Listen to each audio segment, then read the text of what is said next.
That's Jasper's. He's gonna get jealous. Hey, buddy.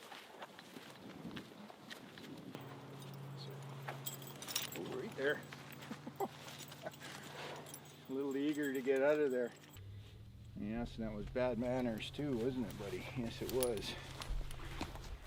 Well, I introduced Jasper. This is Jasper. He is a 6-year-old thoroughbred. His great-grandfather was Secretariat.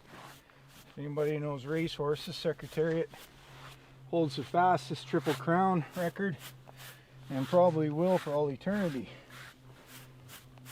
So Jasper's pretty fast, and he's a horse. When you ride him, you feel like you're floating on the clouds.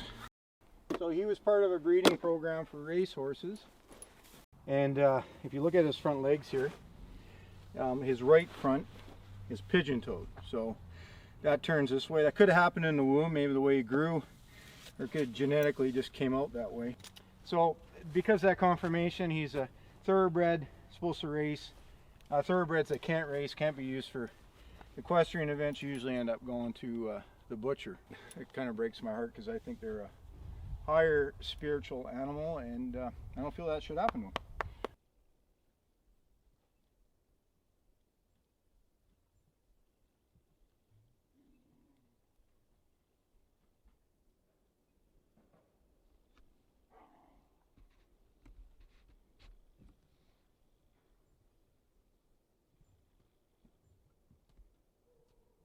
I got the antibiotics and painkillers from the veterinarian, and for 6 weeks myself I injected him with painkillers because he was in excruciating pain for 6 weeks, and tons of antibiotics that in itself, the antibiotics almost killed him. Like, they destroy his intestines, stomach, and just make him generally ill. He lost a lot of weight in combination with the pain. He was giving up.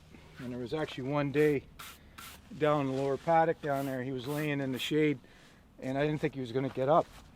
So I kind of talked to him at that point, and I was like, hey buddy, you going to survive? And he looked at me. He looked like he was dying, so I was almost ready at that point. That's the only time I would actually shoot a horse, is if they're in that much pain. And I was about ready to go get my gun, and I looked at him and I said, are you okay? And he stood up. And ever since then, he's just been trying real hard to get better. All right.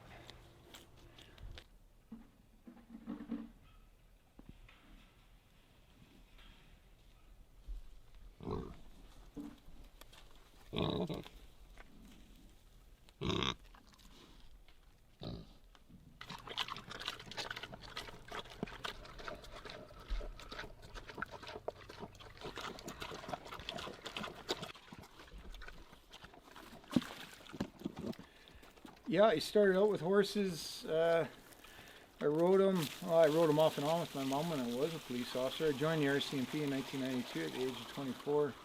Did 23 years. I was going to do 28, but I had to leave because I developed quite a severe case of PTSD that was compounded over my entire career. I was never very non-involved police officer. I was always in the mix all the time, and as a result I did a lot of really dangerous things that at the time seemed exciting but ended up having its effect on me. I saw some really terrible things, lots of terrible things, and it's totally scarred me. So my wife actually, she dragged me out of the basement playing Xbox and drinking beer and says, we need to buy an acreage, and this place already had trail rides, and she said, let's do trail rides.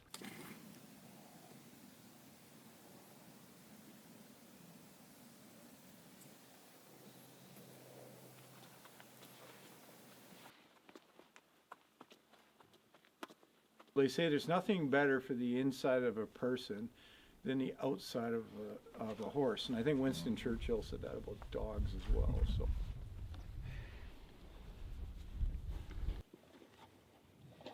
This is Admiral, and this is Jasper. Dad's number 1 here, and Dad's number 1.1 right here. For Jasper, there's a lot of time spent with him. We had a lot of disastrous moments, but we also had some really good ones. I got my level 1 Canadian Western equine level with him, and I was working on my level 2, and he got kicked in the hock, and that's what put him in his current condition right now. So I just don't develop a friendship like that with a horse or people and then let it go easily. And I'm doing my best to heal him. It's been 8 months. His hock is looking a lot better than it did, but it's not very promising, and he's not going to be permanently lame. And but he's happy. So in my heart, I can't do that to my buddy. So I'm going to try and resurrect him as much as I can. And if I can't ride him anymore, I'll find a home for him. Or I'll just keep him here and spend the money on him. So, yeah.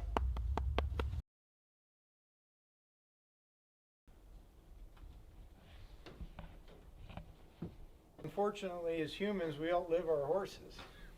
So eventually, at some point, they die on their own, or we have to do it for them. So that's the sad part of owning horses.